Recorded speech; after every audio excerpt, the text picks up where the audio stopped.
Hi, how you doing, and welcome back to a video on the channel. What we have for you today is our wildcard video going into game week 21. So it's an early wildcard, and I know we've just had our second wildcard made active, but some of you might have used your first wildcard months and months ago, and maybe your team needs a bit of a refresh. So we're here to help you with that today, as well as just general transfer talk as well for your teams. If you are new to the channel, please do like and subscribe. The support on recent videos has honestly been incredible, like not just subscribers but comments and engagement as well has been fantastic, and it's just really cool. So hopefully, we can keep that going with future videos. So let's get a look at the team, and we're going to start with the goalkeepers as per usual, and we're going with the same goalkeeper combination as last time. They're both super cheap. Both of them are going to be starting. Hopefully, we think Alte is going to be starting whilst Onana is away. If Onana comes back, you've got Turner as a safety net, and then maybe you make a goalkeeper transfer later on if you feel the need to. But clean sheets are so hard to come by as it stands, so you might as well go ahead and get cheap options and invest elsewhere. Chelsea are looking reasonable at the moment, and Palmer is a must-own, at least in my opinion, and just for the price. It's ridiculous. 6 returns in his last 6. It's absolutely fantastic. At 5.6 million, I just don't see a reason not to get him in. Colwell's also started all but 2 games this season, and I think he's just someone that you would get in as a budget player. It's Chelsea, they've got a reasonable run of fixtures. Do keep a clean sheet. He's someone who is going to be starting. I think they really rotate a lot of the other players around. Colwell seems to be a consistent player for them. So despite the form, I think you should still have an Arsenal option. Defensively, I'd stay away. But from an attacking point of view, I think you're splitting hairs between Odegaard and Saka. We've gone for Saka here. But I think if you would also rather have Odegaard instead of Saka, I think go for it, really. I think both are involved in the Arsenal attack. Both of them are going to start no matter what. So I think either is fine. So I've also gone with Pedro Porro here.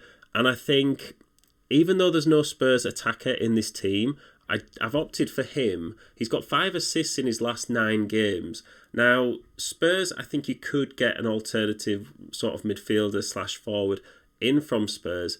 But for me, I just think they are a little bit inconsistent at the moment. And I've got Pedro Porro in, not necessarily just because of clean sheets, there'll be a bonus, but for those attacking returns, which I think could cover you from instead of getting like a midfielder in instead. So rounding out the starting defence, we've got Soufal. I actually took him out of my own team and then straight away got 3 clean sheets in a row. He's also got 5 assists himself this season, and I think he's really underrated player. Like Sheffield, Bournemouth, Forest in the next 5 gives clean sheets potential. I think Bowen is a midfielder playing up front. We've talked a lot about him on the channel recently, and there is the potential that, West Ham are kind of short of a midfielder or two, like Kudus, or if Paqueta is maybe injured at the moment, he might drop back into the midfield. But I think even if he is in there, he's the sort of the main man for West Ham, who are a top 6 team at the moment, and for me, he's a must-own. So my bench defender, or my first bench defender in this team, is Konsa. Now, whilst he hasn't scored well lately, he always plays for Villa, and they've got Everton, Sheffield United, Newcastle, Man United, Fulham, Forest and Luton in the next 7, which should hopefully see an upturn in clean sheets. He's a really cheap defender as well, so the risk isn't that great. And I think what I've learnt recently is that I think if you are playing FPL, you should go with 3 defenders and bench 2 defenders and play other options up front and in midfield instead. So I think if you did want to bench someone like Konsa, you're not tying up too much money in him as well. But because of clean sheets so hard to come by, I think 3 defenders is absolutely the way to go.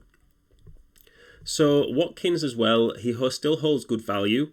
I think he always plays 90 minutes, and he actually has 20 attacking returns in 20 games this season, which is super consistent. I think you do well to find anyone who is more consistent across 20 games of a Premier League season this year. I've gone for Foden as well from Man City. Out of their midfields, I think he's the best option, and I know there's talk that his minutes will be less once De Bruyne and Haaland are back, but I think given his form, he'll be one of the last to get rotated. I also think that it's going to be a while before De Bruyne is playing 90 minutes week in and week out. And I think talk is that Haaland is back in the next couple of game weeks, if not the next game week. I think if money is no object in this team because we don't have Salah and Son in it, I think there's absolutely no problem getting him in now. And then even if he ends up on your bench for a game week or two, you know you're going to want him in a few game weeks.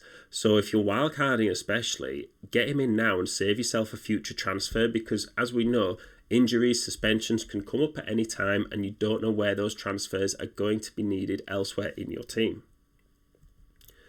So the last bench player for me is Trusty. He's unlikely to ever be used in your team, so I think you might as well go cheap, just in case he is someone that plays all the time, because there is the odd chance that you might need your third bench player and he might need to come in and get you 1 or 2 points, and it's better than getting no points.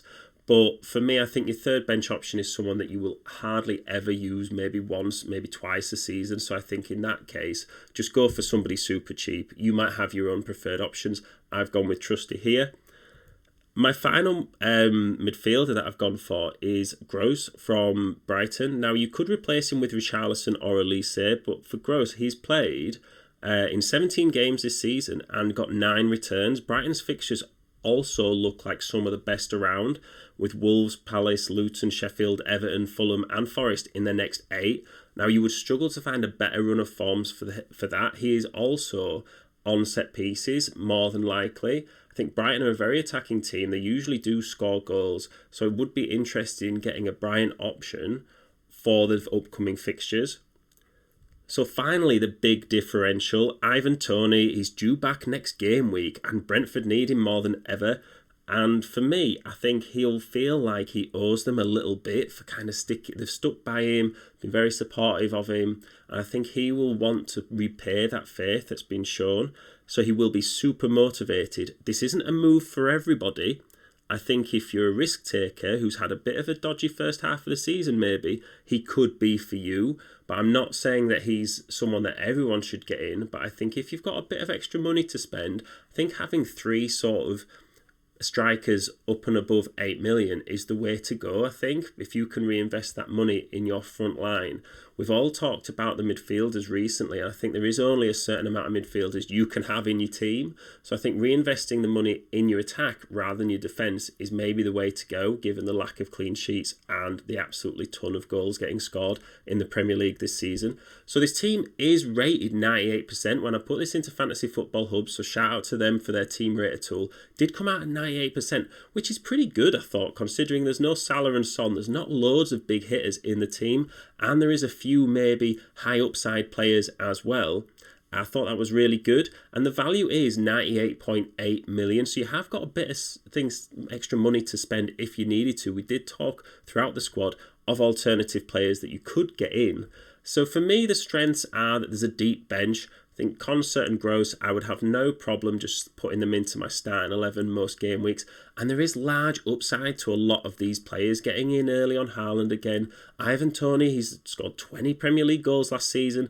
I know he might be a little bit off the pace, but he has been able to train and things recently, and they'll be doing things behind closed doors. He has huge upside as well. But the weaknesses as well, there's a few risks. So you do balance that out with it being a little bit risky, getting in some of these players. And selection headaches as well. Sometimes you will just make the wrong decision in hindsight, and someone on your bench will outscore someone in your starting 11, and that's just how it goes. But yeah, so this is my team. I would be really interested to know if there's anyone else you think would be better than any of these players that I've put in. Is Ivan Toney too much of a big risk? Do you have any questions about your own teams? Let me know in the comments. It's great to hear sort of your views as well. And all the support on the channel has been fantastic, like we said. So please, if we could keep it going, I would appreciate that. And I will see you in the next one.